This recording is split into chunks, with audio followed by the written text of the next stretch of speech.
Oke, kawan-kawan semuanya, Assalamualaikum warahmatullahi wabarakatuh. Seperti biasa, gue kembali hadir lagi ya di channel YouTube nih. Oke, untuk kesempatan kali ini gue ingin sedikit masih melanjutkan pembahasan terkait dengan dugaan ijazah aspal dari Muki di Peko ya. Ini yang boleh dibilang sudah sebenarnya sebenarnya gampang sih sebenarnya ya. Pembuktiannya tuh gampang sekali ya untuk menunjukkan keaspalan dari ijazah Mukidi. Terutama kalau ditrace ya, ditelusuri dari rekam jejak riwayat akademiknya aja sebenarnya udah menunjukkan bahwa yang bersangkutan itu patut diduga bukan hanya ijazah aspal ya, tapi aslinya nggak punya ijazah. Kenapa bisa disebut tidak punya ijazah? Karena ya namanya orang kuliah itu kan riwayat akademik itu kan harus jelas ya dari awal sampai akhir. Seperti contoh, gua kasih contoh satu lah ya. Kalau orang kuliah bener-bener di kampus ya, itu kan ada yang namanya KS, kartu hasil studi ya.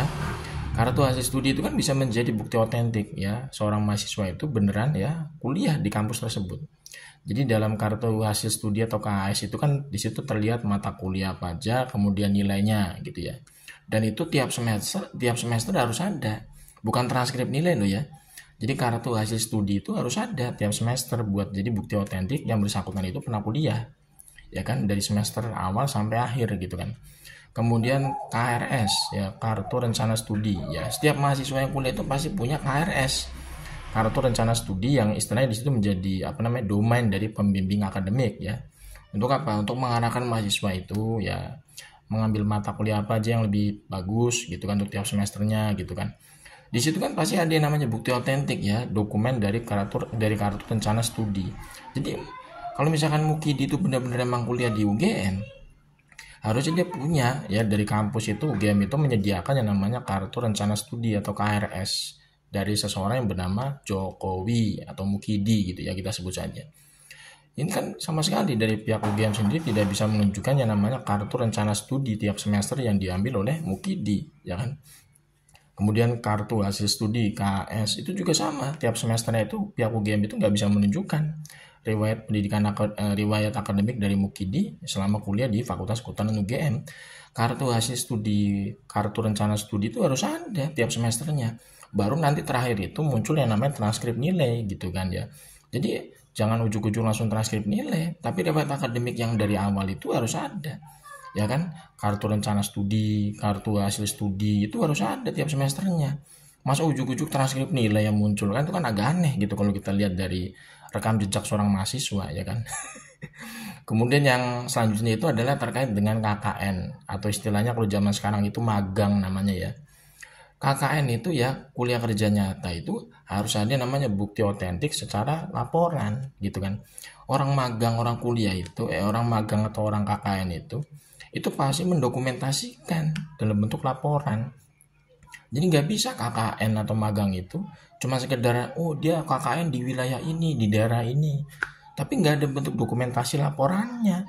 Modelnya itu sama kayak artikel gitu loh, modelnya kayak semacam apa ya, ya modelnya kayak hampir sama kayak skripsi gitu loh. Kalau di di tempat gue ya magang itu ya, di kampus gue dulu ya, yang namanya magang itu ada bukti otentik laporan. Mahasiswa itu setiap selesai magang itu bikin laporan ya, bab 1 sampai bab 5 di kampus gua gitu ya. Dan itu sudah sudah terdokumentasi dengan rapi gitu kan dari pihak kampus. Kita mahasiswa itu tinggal nyerahin bukti otentik laporan magang kita, kemudian nanti diseminarkan, ada dosen pengujinya, seminar magang gitu loh. Dan itu kan sama sekali kita nggak pernah ngelihat Mukidi itu ya dari pihak UGM itu menampilkan bukti laporan dari KKN Mukidi itu yang bersangkutan, yang pernah katanya KKN di wilayah ini, di daerah ini. Kita nggak pernah ngelihat ya. Pihak UGM itu memberikan bukti otentik berupa laporan KKN atau magang dari Mukidi. Jadi bagaimana mungkin kita bisa percaya Mukidi itu ujuk-ujuk punya ijazah atau punya transkrip nilai? Lowong KS, kartu hasil studi, KRS, kartu rencana studi, kemudian laporan dari bukti otentik berupa laporan magang atau KKN itu, pihak UGM itu nggak bisa menyediakan atau menampilkan, ya nggak bisa menampilkan pihak UGM itu. Ujuk-ujuk punya ijazah atau transkrip nilai yang keluar dari penyelidikan dari pihak kepolisian kemarin, itu kan agak aneh ya. Kalau kita yang pernah kuliah itu kan agak aneh ngelihat rekonstruksi dari pihak Baris Krim Polri gitu kan yang katanya sudah berkoordinasi dengan UGM. Karena kalau kita lihat dari trash riwayat pendidikan Mukidi ini, itu UGM itu benar-benar dalam tanda kutip ya, itu tidak bisa menampilkan secara utuh. Itu kan terkait riwayat akademik pendidikan dari Mukidi dari jenjang semester 1 sampai akhir. Masa ujuk-ujuk cuma ijazah sama transkrip nilai. Udah gitu juga lucu. Udah gitu juga lucunya transkrip nilai yang yang ditampilkan oleh pihak Baris Krim Polri kemarin gitu ya. Itu transkrip nilai Mukidi itu yang paling parah, itu ada nilai mata kuliah D sebanyak 6 biji. Bagaimana mungkin mahasiswa itu bisa lulus dari kampus ya? Kalau misalkan ada nilai mata kuliah D sebanyak 6 biji, itu nggak masuk akal. Bayangin tuh, di kampus gue aja ya, gue kampus swasta, gue kuliah S1 dan S2 di kampus swasta. Itu kalau misalkan ada nilai mata kuliah 1 biji aja yang dapat nilai D, itu kalau di kampus gue itu nggak bisa daftar sidang skripsi gitu kan. Jangankan untuk wisuda punya ijazah, daftar sidang skripsi aja nggak bisa di kampus gue. Kalau misalkan mahasiswanya punya nilai mata kuliah D 1 biji doang, bayangin tuh.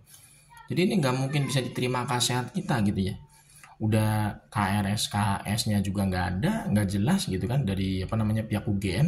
Kemudian laporan dokumentasi KKN dari Mukidi juga nggak pernah ditampilkan oleh pihak UGM. Kemudian yang lebih parah lagi, transkrip nilainya Mukidi itu tercantum nilai D sebanyak 6 biji, bayangin tuh. Kok ujuk-ujuk Mukidi punya ijazah? Ini sangat-sangat menggelikan perut ya menurut gue. Ini semakin terang benderang lah menurut gue. Yang bersangkutan itu ya, itu memang patut diduga itu ijazahnya aspal. Bahkan ya bisa jadi memang tidak punya ijazah. Karena dari trash riwayat pendidikan akademiknya aja tuh, dari awal sampai akhir itu nggak jelas ya.